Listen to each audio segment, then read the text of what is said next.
Assalamualaikum,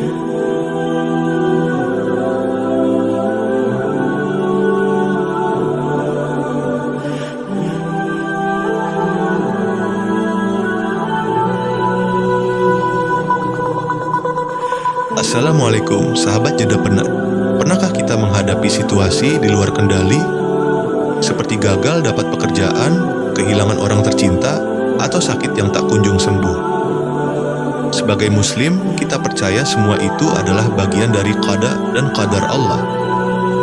Tapi apa sebenarnya arti keduanya? Bagaimana contohnya dalam kehidupan sehari-hari? Mari kita pelajari bersama. Qada dan qadar adalah dua konsep penting dalam Islam yang berkaitan dengan takdir atau ketentuan Allah Subhanahu wa Ta'ala. Secara umum, qada merujuk pada ketetapan mutlak Allah Subhanahu wa Ta'ala yang tidak dapat diubah, seperti waktu kelahiran atau kematian.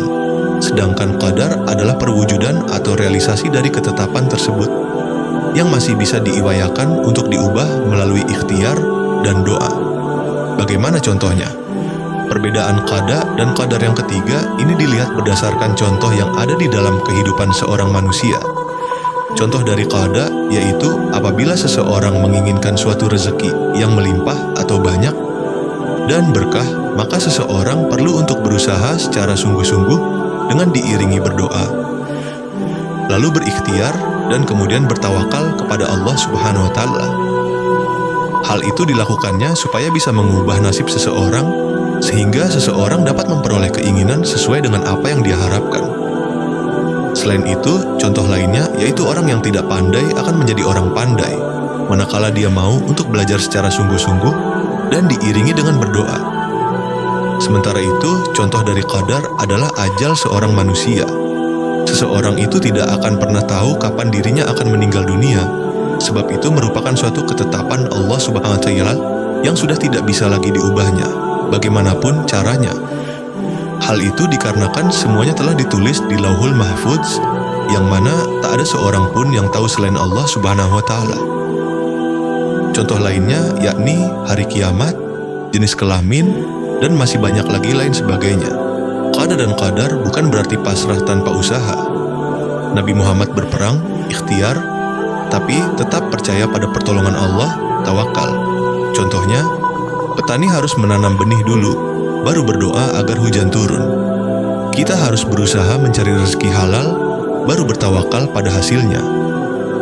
Allah berfirman dalam surah Al-Hadid ayat 22, "Tidak ada suatu musibah pun yang menimpa di bumi dan pada dirimu sendiri, melainkan telah tertulis dalam kitab Lauh Mahfuz sebelum kami menciptakannya."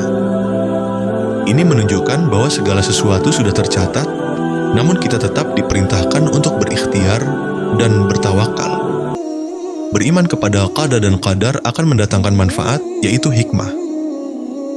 Hikmah tersebut dapat kita jumpai dalam kehidupan sehari-hari. Apa contoh hikmahnya? 1. Dapat meningkatkan iman dan takwa kepada Allah Subhanahu wa Ta'ala. Dengan beriman kepada qada dan qadar, maka kita keimanan dan ketakwaan kita akan meningkat. 2. Mendidik diri untuk selalu bersyukur, bersabar, dan bertawakal. Saat Allah Subhanahu wa Ta'ala memberikan kita kenikmatan, maka kita harus bersyukur karena itu merupakan takdir Tuhan yang berupa kebahagiaan. 3. Menjauhkan diri dari sifat sombong dan putus asa, serta memberikan ketenangan batin. Ketika kita memahami betul tentang qada dan qadar, maka kita tidak akan sombong apabila memperoleh keberhasilan. 4. Menumbuhkan sikap optimis dan kerja keras. 5. Memotivasi manusia untuk semakin kreatif dalam rangka mengungkap hukum-hukum alam. Qada dan qadar mengajarkan kita untuk bersabar, bersyukur, dan percaya pada rencana Allah. Meski tak selalu sesuai keinginan, yakinlah bahwa Dia selalu memilih yang terbaik untuk hamba-Nya. Seperti kata bijak, jika Allah memberimu ketenangan, siapa yang bisa mencelakakanmu? Jika Allah menghendaki kebaikan untukmu, siapa yang bisa menghalanginya? Assalamualaikum, semoga bermanfaat.